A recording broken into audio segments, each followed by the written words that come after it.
This is the JJO Morning Show podcast with Johnny and D. Listen, rate, subscribe. Well, I have a story about bees, but this is the closest song I could match. Yeah.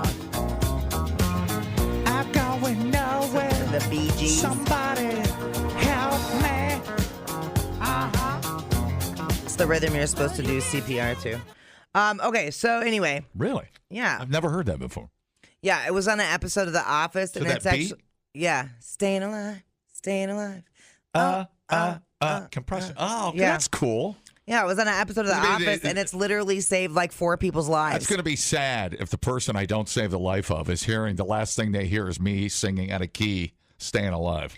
Okay, I know you're not a huge fan of The Office, but you need to watch the one where they take the CPR class. No, I love The Office. It's so funny. I just haven't watched enough of it. Yeah. No, I love that show. Okay, this is a wild story, so strap in. A toddler's persistence about monsters in her bedroom led to an unbelievable discovery in the family's 100-year-old farmhouse. What do you think the discovery was, John? Oh, where's my trivia? There it is. Say there was a Mexican family of 4 living under her bed. Undocumented family. I hate it when you're well rested. Final answer. It's terrible. I knew I should have called in today. Yes. I could have done it by myself. Ashley Massey's Class, who goes by Class Ashley on the TikTok machine, tried to reassure the oldest of her 3 kids when she first started reporting there were monsters in her room. She was saying she heard monsters in her bedroom wall, but we'd been watching Monsters, Inc. She was a little speech delayed, so when she tried explaining it, we thought she meant there were monsters in her closet. To reassure her, Ashley and her husband tried everything. We told her nobody's in that closet. We made jokes about fighting the monster. We gave her a spray bottle full of water that was her monster spray. Then the toddler started to have night terrors. She was just freaking out. She had to stay in our room, and she kept saying there were monsters. We thought in part that she was experiencing a little regression since I just had a baby in February and was pregnant, and she was, whatever, tired.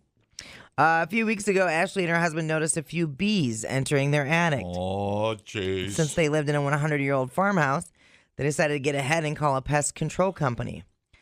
Once they were informed there were honeybees, they had to take a different approach. The pest control company told us that they were honeybees, probably just looking for a place to stay. They don't spray them because they are endangered. So that took me down this whole new path. Couple thought it would be as simple as contacting a beekeeper and patching the hole they came in through. But that turned out to not be the case.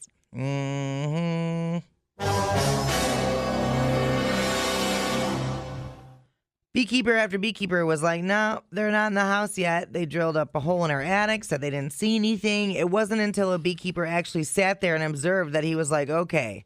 So I see them going down into the floorboards of this unfinished part. Let's see where this wall runs down.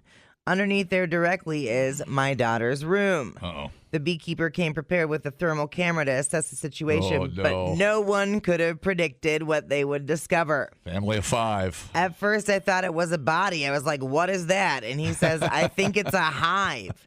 He didn't even have his bee gear on yet, but he took a hammer and knocked into the wall. Bees came swarming out like a horror movie. Oh, no. There were streams of bees, and the wall where he hit it was oozing honey.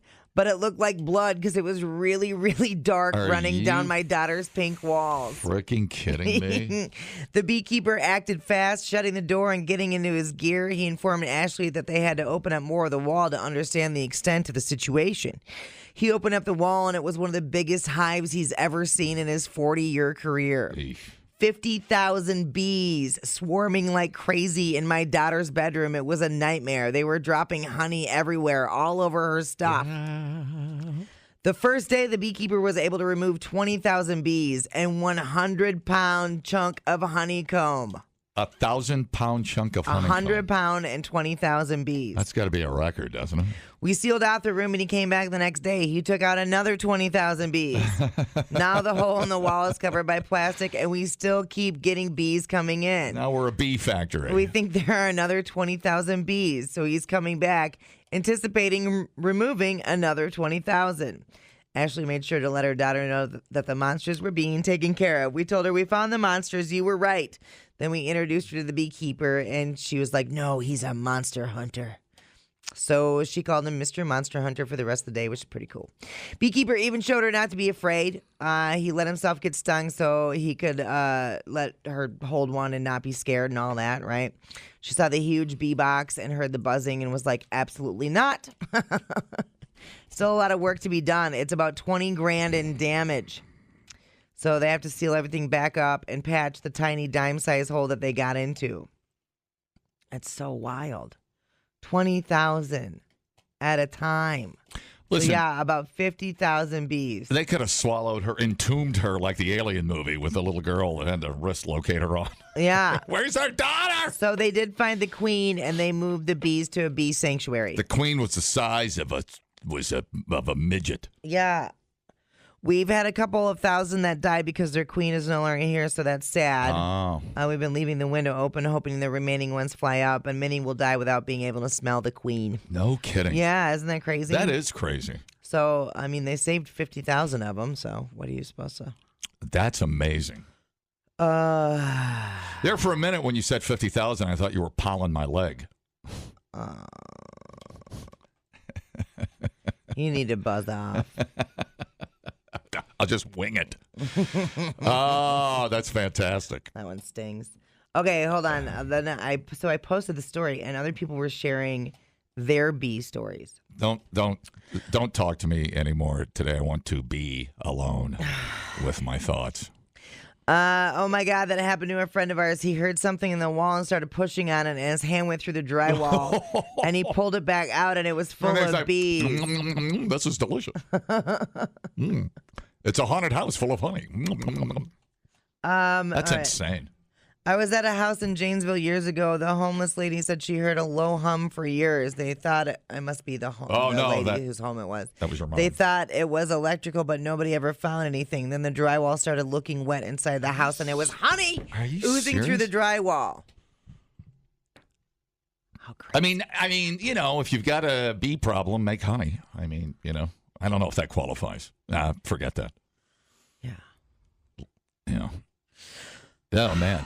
Well, that's funny because that's the favorite Bees band is the Bee Gees. We just played that a second ago. I know. We've never done a story where the Bee Gees applied twice.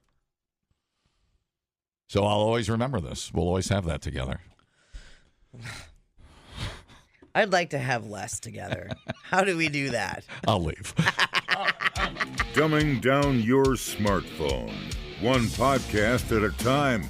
Listen, rate, and subscribe to the JJO Morning Show podcast. Get up with Johnny and D. JJO. Are you doing your thing here?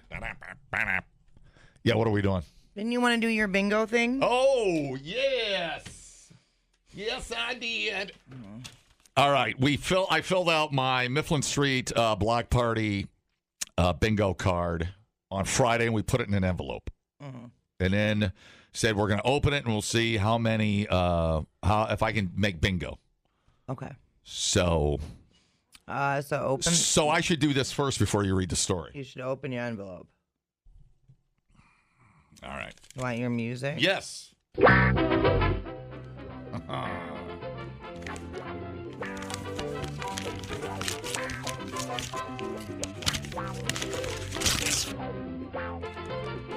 have the envelope.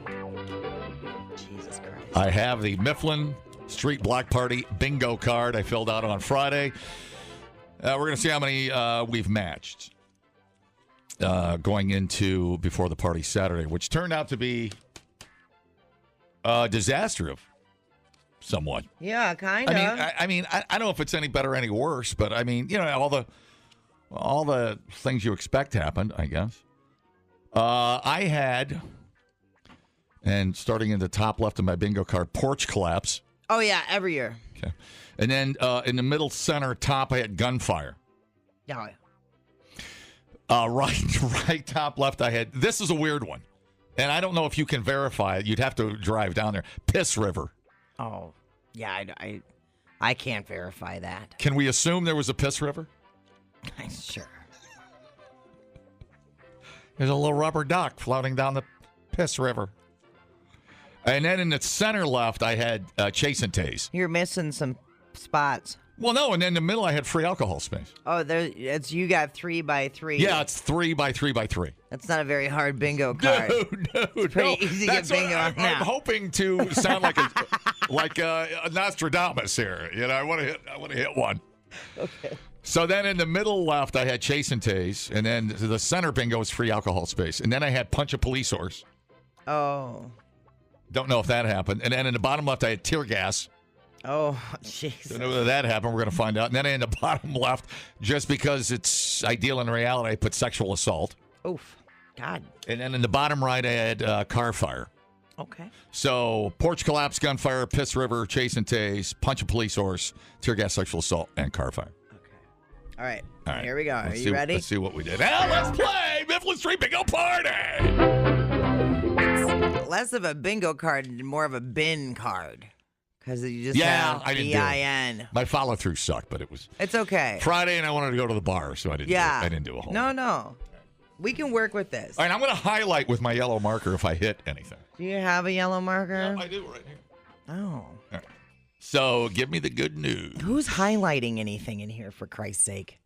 Madison's iconic Mifflin Street Block Party was held over the weekend. You got to fight for your right to party, dude. With more than 80 individuals finding themselves in handcuffs. Is that better or worse? The annual event, which draws thousands to celebrate the end of the academic year, was overshadowed by incidents of disorderly conduct. Oh, I didn't have disorderly general conduct. Yeah. Oh. Well, that's a given. Would that? Oh, okay. That's the theme. There's always disorderly there. All right, cool. According to Madison police, the chaos included an officer being hit by a vehicle. Oh, you're so close. Okay, I'm going to put Punch a Police Horse. That's not the same. You're so close. An officer being hit by a vehicle and a group of people flipping over a parked car. You're so close. Car fire, I'm highlighting it. I don't care. I'm highlighting car fire. Yes. Despite these incidents, partygoers say that the majority of attendees were well behaved. Okay. Noah, who's a sophomore at UW-Madison. God, you guys.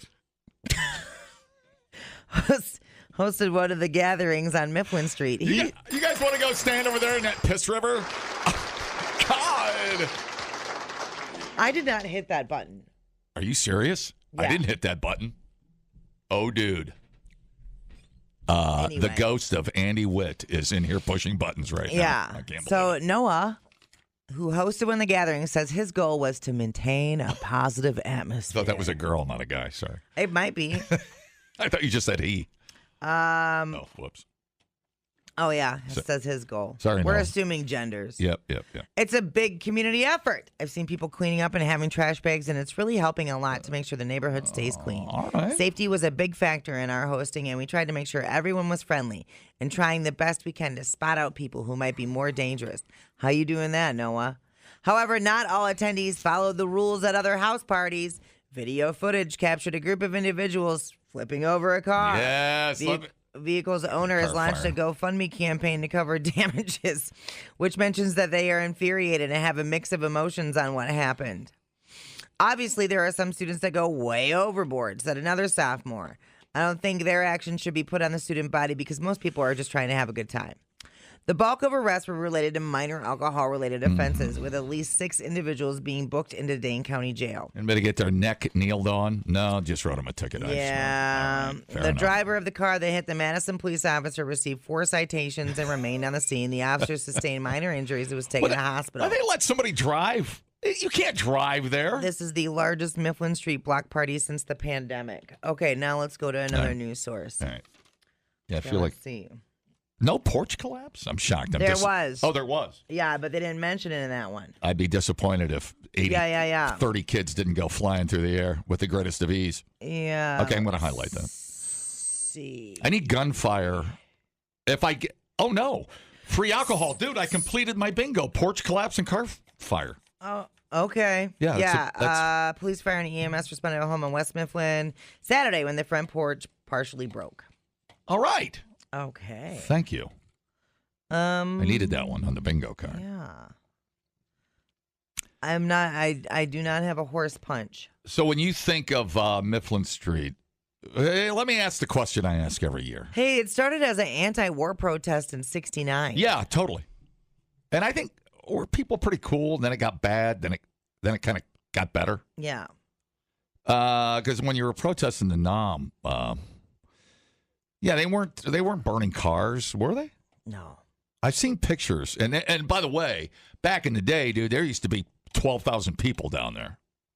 Yeah, there was about 10,000. Oh, really? Mm-hmm. More than 10,000 people flocked to West Mifflin Street Saturday for the biggest party of the year on UW-Madison campus. All right, cool. Yeah, it is kind of weird because the anticipation of terror always amuses me. Like it's a horde of zombies. They're going to drink all day and then go look for fresh brains, after a day of day drinking. Yeah. It's never that. But the car, what are we flipping a car for? I don't. We could probably do without that. I don't know. There's that weird mob mentality that happens. 100%. I mean, do we know whose car got flipped? Yeah, they have a GoFundMe. It's premeditated. Some dude that needs beer money. Oh, no, it's definitely not. They reached their goal. Really? Yeah, my name is Raina. I'm a student at UW-Madison. I'm raising money because on Saturday my car was destroyed. I'm sorry to laugh. I'll give her $5. I parked my car in a lot and was most worried about getting a ticket or my car towed. Instead, I came upon my car in this condition. I'm overwhelmed by a mix of emotions, and the lack of support here in Madison is infuriating. I assume she's over 25. I don't know. She's a student, so. Oh, she is a student. Oh. Yeah. She probably got a parking ticket for parking upside down. I know this city. Mayor Satya was probably out there writing a ticket. Let me see. He destroyed her car. Yeah. That's not cool. That's not cool. No. Is it still open? I'd like to send her $5. Yep, it's still open. All right. Will you help me with that later? You want me to give you $5 to give to her? Well, you can. I was going to. Oh. Well, I don't even know how you do it. How do you do it? You Venmo or something? Write a postcard? What do you... I don't even know what you do. Yeah, so you just hit donate now, and then I have a GoFundMe account. All right. So it's all already in there. Oh, you preload a GoFundMe account? No, I just have one, so all my information is in there. So it's easy. I can just hit donate, and it takes care of me. All right. So yeah, here it'll just go through my PayPal or whatever. Fair enough. Yeah. I feel bad. Hey, is anyone out there doing the tip GoFundMe services? Let me know, because I never tip, and I don't know. Should I feel bad about that? Should I be tipping GoFundMe? What do you mean? It has it right on there when you donate. What do you mean? You tip the company GoFundMe? GoFundMe has a 0% platform fee for organizers and relies primarily on the generosity of donors like you to operate our service. No. From what I understand, they take a percentage on top of whatever is donated. Am I wrong? The only fees taken out are for credit card processing. Well, that could be a lot. Do they get a cut of that? No. Oh, okay. So now GoFundMe wants a tip. 2.9% payment processing fee. I would rather drive $5 down and give it to. This says I don't know about that. $1,000. If there was $1,000 raised through 10 donations of $100 each, GoFundMe would collect about $32. Okay, well that's pretty good for doing nothing. But I don't know that goes to them. I think that's just processing stuff. Yeah. Because have you noticed, you go to local restaurants now and they have it posted. There's a fee. Why don't they thump the dude's cranium with a billy club when somebody's flipping a car over? Why are you trying to get canceled? Well, What do you do if you see someone, if a group of people is trying to flip a car over? What are you as a person going to do? No, I'm not saying me. I don't have a billy club. The cops have a nightstick. Oh, right. Well, she's pretty frustrated with the MPD. I would be really frustrated. Yeah. So the cops are standing there going, well, we don't want to get our asses kicked by the 10,000 people. We're just going to stand here. It's better just let it go and let the insurance worry about it. Yeah. Okay, well, that's pretty lame.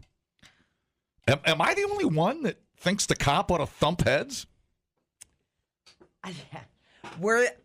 How were they? They had to have known it was happening, right? That car? Or was it too late? I mean, that car. By the time the cops got... They're going to total that car. Oh, yeah. For sure. That body is... You'd have to take every panel off of that car. Yeah. Man, I don't know. Who's got an opinion on the Mifflin Street car flipping situation? Do you pump the... I don't think you pump the brakes on the party, but why don't you have an elite team right ready to thump heads? And why is the car flipping a thing when we get a big group of people together? Right. Or is Mifflin Street just Mifflin Street? So that's just what we... But it also happens one car has to be. You know, like the Super Bowl victory parade. Right. There's a car that gets flipped. Yep. You know, whatever. Hockey championship.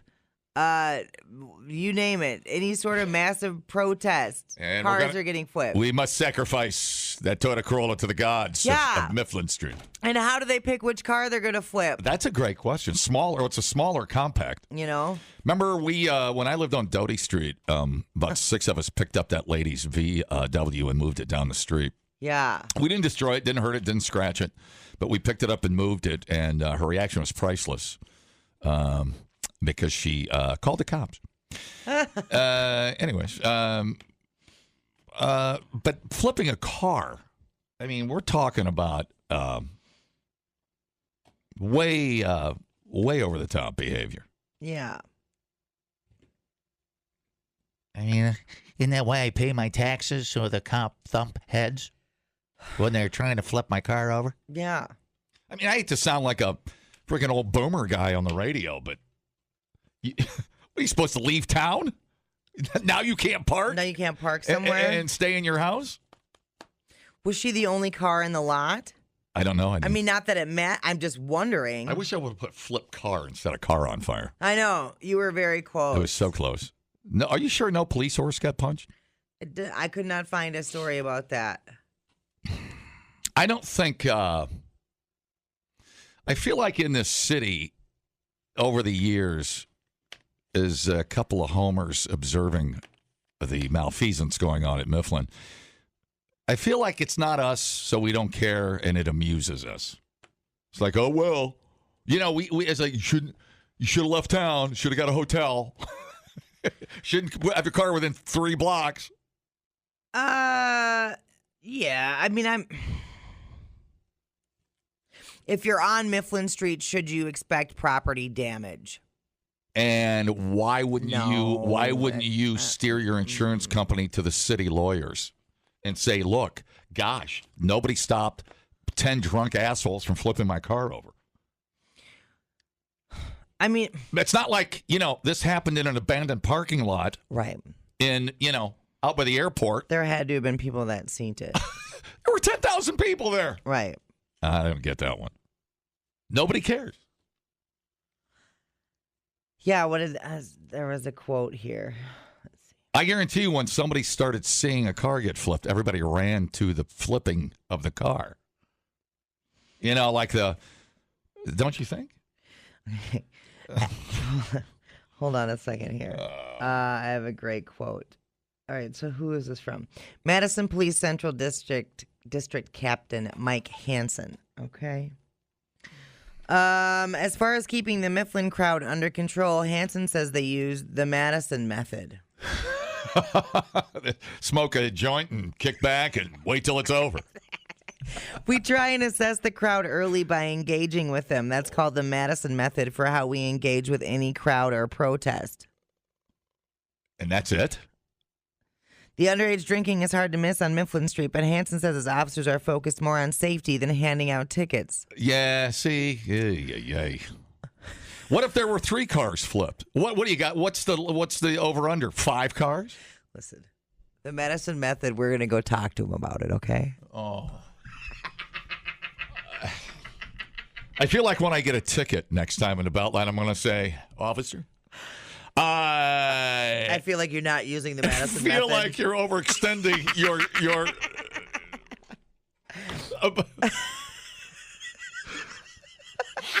I prefer the Madison method, if I could. We know that we're not going to arrest our way out of everything here, Hansen said. Well, can we just keep the car flipping to a minimum? It was success. No cars got flipped. We just have to keep an eye on the others that get out of hand and sometimes act foolish. Open containers, glass bottles, being obnoxious. We address those behaviors more so than being the beer police. It is weird because it seems like when I think of Mifflin Street, we recap this every year, and all the stations will be talking about it. And, Yeah. oh my God, everybody getting a tizzy. It all seems like everybody. It's pretty tame when you realize it's 10,000 people. There is Right. that many people maintaining control and just getting snit-faced into oblivion. But then when you start tipping cars, you're like, wow. Why? Right. Why? What time of the day was it, do you know? It doesn't say. We're going to flip a car before 10 a.m., dude.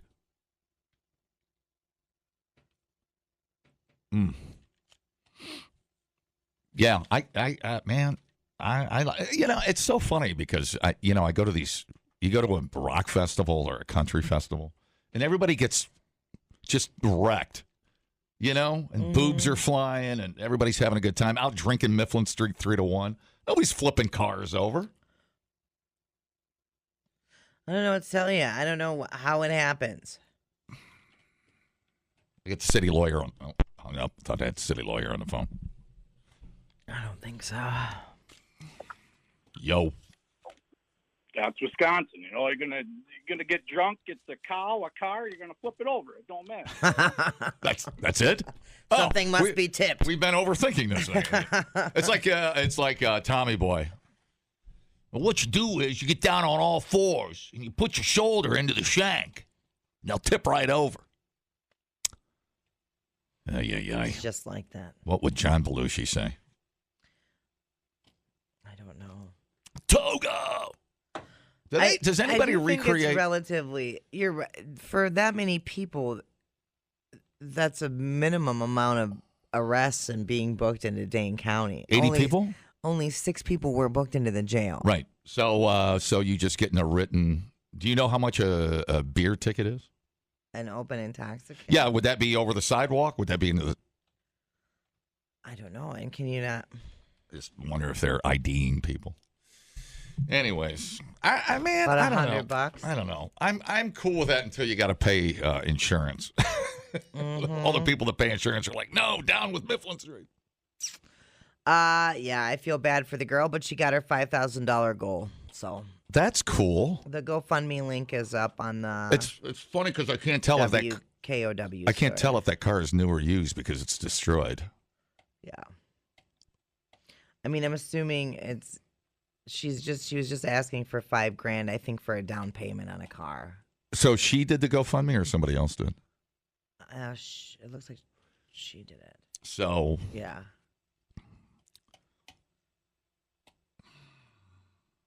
well, if she upgrades, gets her insurance check and upgrades to a nice like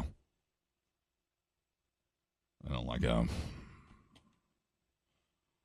Equinox or something from General Motors. I hope she parks another block away. Well, yeah. I mean, I think it's unreasonable to expect people that live down there. You have to move your cars for the weekend. That's kind of crazy. What was her name? The one with the GoFundMe? I think it's Raina. We ought to start a yearly. What? Anticipatory GoFundMe in Rena's name. The first annual Rena Oh, there's definitely footage. Wade just sent us some. Oh, yeah. Oh my God. It's not Piss River, but there's Beer River for sure. Yes. My card is kicking ass. Wow, I'm irritated just watching this. I don't even have to hear that. But see,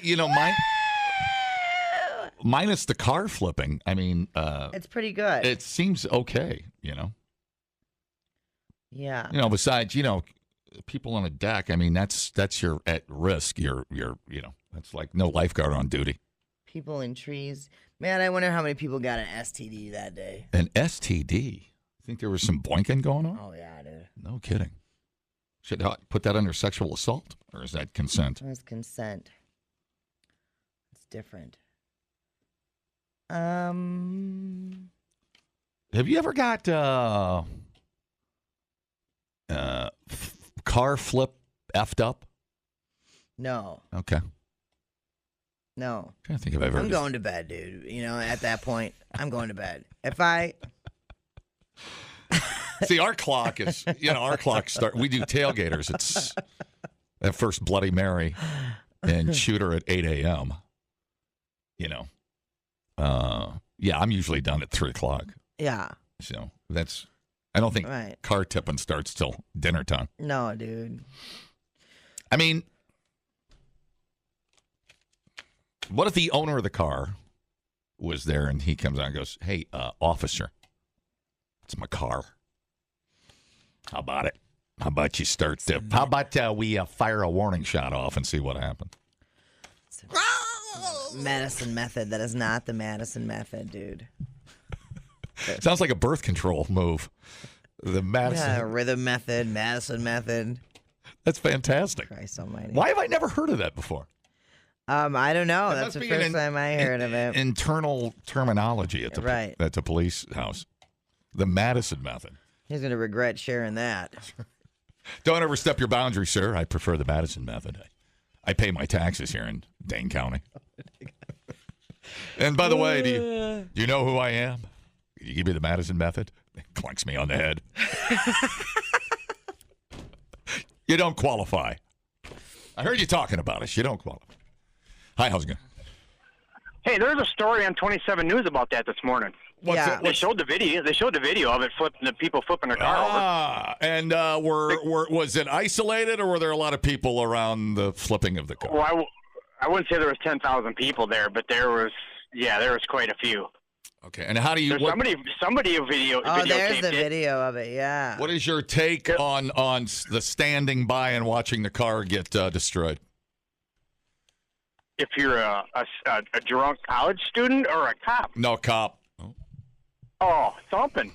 Yeah. It's like a free reign to thump people. You're destroying property. What are you doing? I think you'll have the support of the crowd if you thump the 6 assholes on top of the car. Yeah. I mean, it looked like. I mean, they flipped that car pretty quick, but it looked like the roof was jumped on, kind of crushed in a little bit, and then there was like a handful that were flipping this baby over. like It's a bunch of kids that never had to pay for anything their own damn selves. Yeah. Well, she does because her mom said that she has a job, she pays for everything to go to school, bought the car on her own. She needs her car to get across town, and she can't walk to work where her job is. She has to drive there. Right. So she needs this car. Yep. And that's the And her people mom that get was like screwed breaking over. down, crying during the interview. It's like, really? What kind of car was it? Did you see what kind it was? I'm gonna call my dudes at Bergstrom and have them set her up with a sweet deal. Looks like a Dodge. Yeah. Yeah. It's a maroon-colored car. It's all I've seen. All right, man. Have you ever been flipping car effed up? No. I laugh and I talk too much and laugh a lot when I'm drunk. Yeah. Amen, I brother. don't want to mess nothing up, man. I'm laughing and having a good time. Right. Yeah, and it's just that I just get this feeling that it's just people that have never had to buy stuff on their own. They've never had to work hard for stuff. It's a bunch of kids whose parents are paying for everything and whatever else. Yeah. I mean, with this video, I hope they can identify a few of the guys that did it, and there's do something to them. There's always this conversation about why are people in Wisconsin so nice. I hear this a lot. What's the secret up there? Maybe it's our Scandinavian background, helping each other, being nice, lending a hand. Yep. This goes against everything the Scandinavians believed in. That's true. And before you hang up on me, if you're going to go to Ishinala, you got to be there half an hour to 45 minutes ahead of time before they open. I'm telling you, if you're standing in line outside for half an hour, you get inside, you hit one of the gazillion bars they have some old fashions, and then you get a table pretty quick. I mean, you get there even an hour after they open, you may as well turn around and leave. Listen, I appreciate it for the beauty it is, but I'm telling you, when there's 8,000 people waiting to have dinner on a deck, I'm not amused. It's too many damn people waiting to have dinner. I'm sorry. Yeah. Like I said, you better get there early. He's got the method, yeah. The Ishnala method. The Ishnala method. That's right. You know what? You can sit there so long and get hammered, you forget you were hungry. And then just drive home. Like I'm just full of cherries and oranges. Full of cherries. It doesn't take long to polish off some old fashions there. I can guarantee you that. Those things go down nice and smooth. I know, bud. Replay today the JJO Morning Show podcast. Get up with Johnny and D. JJO. Tell me your feelings about hot dogs. I do enjoy the hot dog. Mm-hmm. I like my buns lightly grilled. That's for damn sure. Jesus. And I will take... That's Windsor AF, dude. But there, my little dad apron. What's the apron Randy wears when he grills? What's it say? I saw that last summer. Oh. It's a dad griller or something. I can't remember. I don't know. I don't remember. I'm the grill daddy or something. Oh, jeez. Weird. God damn. Like, dude, could you get any whiter? Man, give me that hot dog and sauerkraut and ketchup and watch me go to work. All right, buddy. How about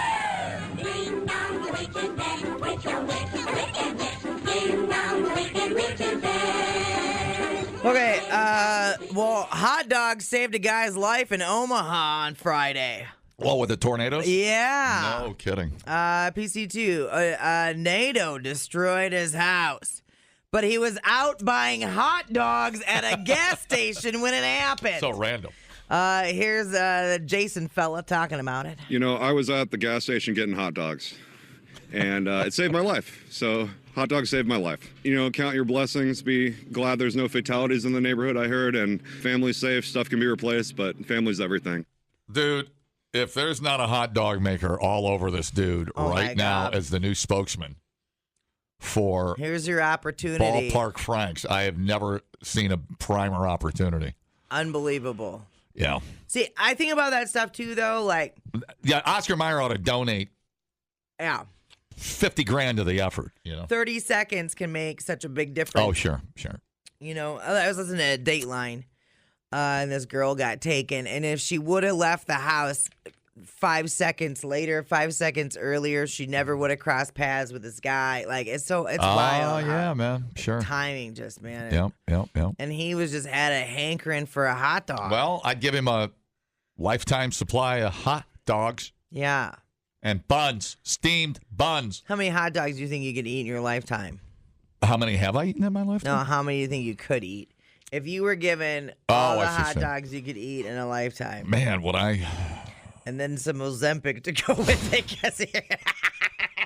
What a impossible situation. I'm just staring at the hot dog going, I'm sorry. No. How many hot dogs can I eat? As many as they give me, I guess. I mean, I'll tell you what I like. Don't underestimate the boiled hot dog. I know that sounds elementary and sad, but man, do I like a boiled hot dog. Do you think you could eat a hot dog every day? Yes, I could. Could you eat 2 every day? Yes, I could. 3? I guess. 4? I try to stop at 4. Okay. People at the A&W going, man, that boy's got a bottomless pit. So if you ate 4 hot dogs a day. Man, don't you look Coney Island, dude. God dang it, man. A&W does a great Coney Island. I grew up with eating those as a kid.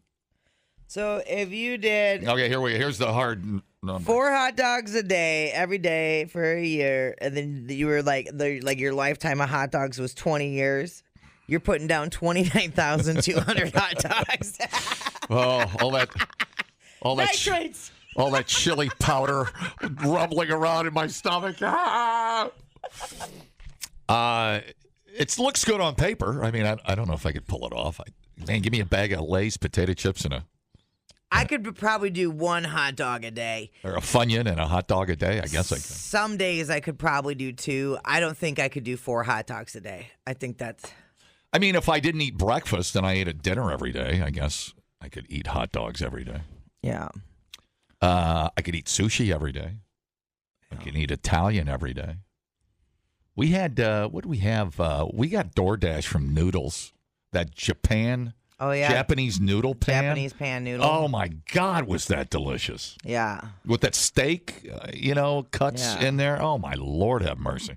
What's that stuff I could eat every day? I used to have it all the time back in the day. It's kind of tangy, kind of. Oh, tangy. Heinz 57? What? Box. I could eat box. A box of Heinz 57. I'm so confused. Hot dogs. I don't even have a favorite hot dog. I mean, I guess a grilled hot dog would be the best. When's the last time you roasted a weenie on a fire? A very long time. You know, when they couldn't even tell you. Over a decade, when probably. They split open, and oh man, come on. You know what's sad? I probably couldn't even tell you the last time I had a hot dog. So when you guys go camping all the time, you don't roast hot dogs? No. Ah, that's amazing. Yeah. Well, Avery don't eat no hot dog. So then it'd just be me and 8 wieners. And I already went to college. My ultimate fantasy. No, we missed that train. No, that train's left the station. Yeah, it did. How else do you like hot dogs? What about a microwaved hot dog? I don't mind that. I'm fine with that. Boiled is, or on the roller thing at the gas station, probably man. the best. I mean, for real. Get a little relish up on there. Yeah, for sure. Just go to work, man. Mm-hmm. Yep. Okay. Hello. Nothing like a hot dog after birdie in the 9th hole making your way to the 10th, Johnny. Oh, dude, that's what I'm talking about at the Oaks. Great plug, dude. They make a great dog at a chip basket. Thank you very much, sir. That's the groundskeeper and chef at the Oaks Golf Course. Where the hell? We just had a hot dog. Now, it's all coming back to me. We were at a pretty nice restaurant and we ordered a hot dog because it sounded good. I can't remember where the hell we were at. Like a gourmet dog? Yeah. Ooh, and it was tasty. Remember where you were? Nope, it'll be a minute. I can't remember. Well, the next time you see a storm clouds forming, look for a hot dog stand. Yeah, that's right. Go get your hot dogs. Think hot dogs, bro. Hot dogs saved my life. Hot diggity dog, I'm living. The JJO Morning Show podcast with Johnny and D. Listen, rate, subscribe. Catch a new show every Monday through Friday, 6 till 10 a.m. on 94.1 JJO or streaming anywhere in the JJO app. Johnny and D, nowhere but JJO.